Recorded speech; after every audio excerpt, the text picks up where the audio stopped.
Hey team, week 3 in review here. First and foremost, I want to give a huge shout out and thank you to everyone who has made videos for us over this September shift. We still have a whole nother week left, but I love hearing from different people's perspectives every day.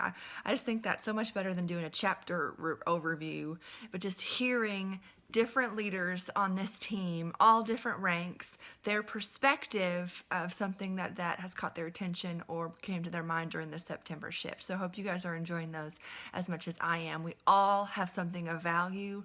We all have something other people can learn from. So thank you for sharing your point of views, and thank you for sharing your heart to bless others and stir others on toward their own personal September shift. So thank you for that. Okay, recap from chapters 13 through 18. Okay, first of all, he's talking about actually doing the self-talk tapes now. A story that he shares is he made self-talk tapes. This shows you how dated this book is. Actual cassette tapes about losing weight. And he was really specific and covered three different areas of losing weight. And he said over 10 and a half weeks, he just listened to those every morning getting ready, every night before bed, on his way to and from work. In 10 and a half weeks, he lost 58 pounds. Subconsciously, he was telling himself these things that helped contribute to him losing 58 pounds. And the awesome thing is that his wife, who wasn't even a part of this, she just happened to be in the bathroom getting ready at the same time, in the same amount of time, also lost 25 pounds. So subconsciously, without us even knowing it, we can reprogram our thoughts, which will change our actions, behaviors, feelings, etc. How we've learned that they're all connected. So stay tuned. At the end of this video, we're going to talk about tangibly doing that. But in between then and there, on page 139, I thought this was really applicable. And I think this goes with a lot of people. Just the concept of a poverty mindset. I've had so many conversations with a lot of you guys who aren't at the rank that you wish you were, but there are tangible roadblocks.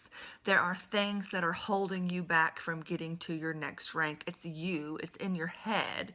So I just wanted to read a little bit of this. Okay, on page 139, if you want to earn more income or improve your financial stability, our earning potential is individually determined by each of us. The limit of our income are set by our own internal beliefs. If you want to earn more, you have to start by seeing yourself as worthy, deserving, capable, and willing, and by redirecting yourself to do so. We try to figure out how we can earn more money before we believe we are capable of doing it. Talk to yourself about your self-worth. When you start to create a new picture of yourself being worth more, your subconscious mind will help you find a way to go about earning it. Okay, does that make sense? I think so many of us are in this poverty mindset. We've grew up maybe in this view from our church or our family, whatever, having just enough is how it should be. You know, people that have access or have extra money, we judge them. Oh, they should be doing this or that with them, or I never wanted to be one of them growing up, or just whatever it is. We believe that we're not worthy of it. We don't deserve it. That's for other people, not for us. And I want you guys to catch these. If any of these rings a bell, write this down, because I want to have you do some exercise on this in a second. But I believe that it goes back to self-worth. Because since we don't believe we're worthy of it, or we're scared of it, or we fear it, or we judge it, our actions are not doing what they need to do to get us to the next level, because our mindset is holding us back. Explore that a little bit.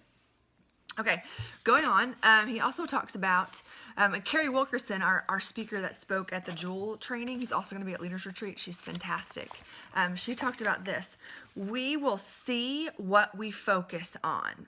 We will see most what we focus on. And here's just a cheesy example. Like, for example, before Plexus, Lexuses were never, ever, ever on my radar. I never noticed them. I didn't even really know what they looked like. But since I started Plexus and I had my eye on the Emerald Lexus, I saw them everywhere. I saw when I'd be driving, I'm like, oh, there's a Lexus. Oh, there's a white Lexus. Ooh, there's a white RX. Ooh, there's a black diamond one. I would see them all the time because that is what I was focusing on. It wasn't that they weren't around me before I knew what they were. They were. I just wasn't focusing on them, so I did not see them. Okay, so does that make sense? So another examples are we basically only see what we focus on. So, for example, if you are just focusing on all the people that are leaving your team and leaving your business, then you're going to get so discouraged. That's all you're going to see. Another person turned off their auto ship. Another person quit. I'm so discouraged. This business is for the birds. That's what you're going to see. But if you are so excited when you see new blood, when you see a new ambassador, that's what you're focusing on, then that's what you're going to see, and you're going to be so excited when that happens. If you're frustrated with maybe something with the back office, that's all you're going to be able to see. You're not going to be able to see the good or the positive in anything else. So we see what we focus on. So let's be aware of what we are focusing on. What we focus on is what we are going to see most. So if we focus on the positive, that's what we're going to see most. That's what we're going to speak into life, and that's what's going to happen. Okay.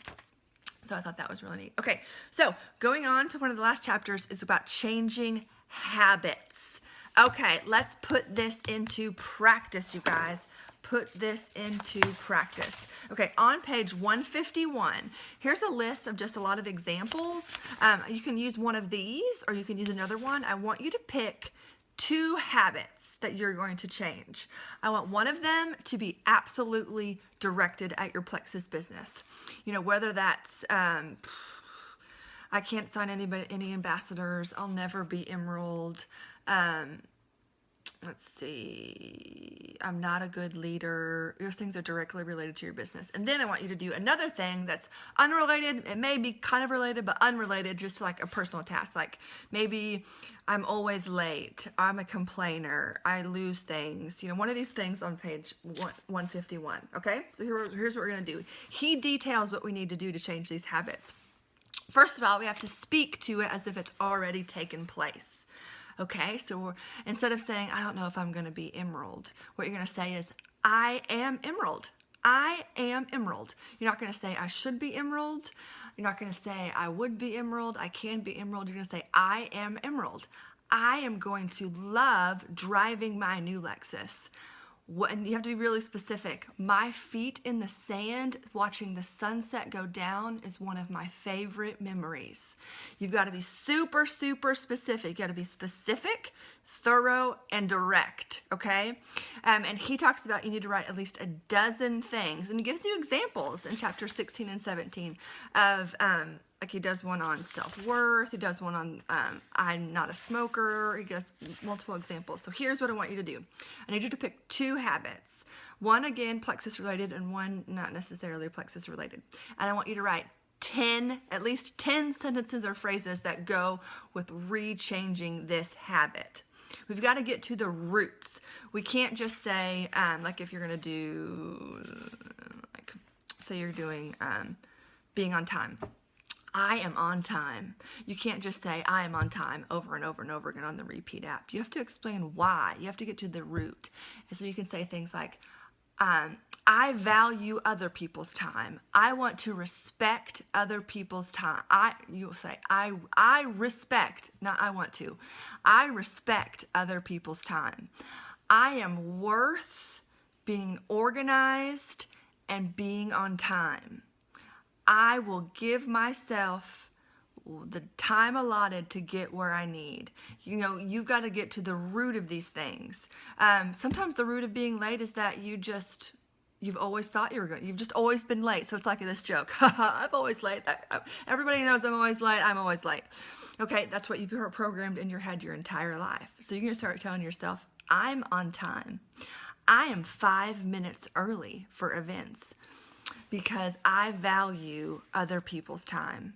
I am worth people's time, and other people are worth my time. Like, you've got to get to the root. You've got to reprogram. You've got to be specific, thorough, and direct. And you've got to get to the root of this habit, okay?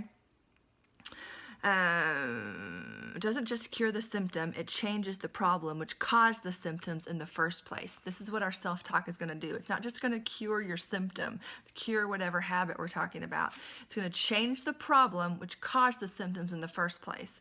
And so if your thing is, I sign new ambassadors, you're just going to say, I sign new ambassadors. You're going to say things like, what caused these problems in the first place is you probably didn't believe in yourself. You probably didn't think people liked you. You probably didn't think you were worth it. You probably thought people thought you were dumb. So you've got to get to the root. So again, you're going to pick 2 habits and you're going to write 10. You're going to write and use the repeated app. And you're going to do 10 phrases or 10 sentences for each habit, or you're going to reprogram. You're going to talk to yourself in the present as if you already have done these things. You already are doing these things. You're not going to say, I should do these things. You're not going to say, someday I will, or when I do. You're going to talk to them as if they are, okay? So you're going to write 10 sentences or phrases, and then you're also going to do your repeat app and say verbally those 10 sentences or phrases about that topic. Okay? And here's the thing. I want you to write one of them in the comments here. This is an interactive exercise.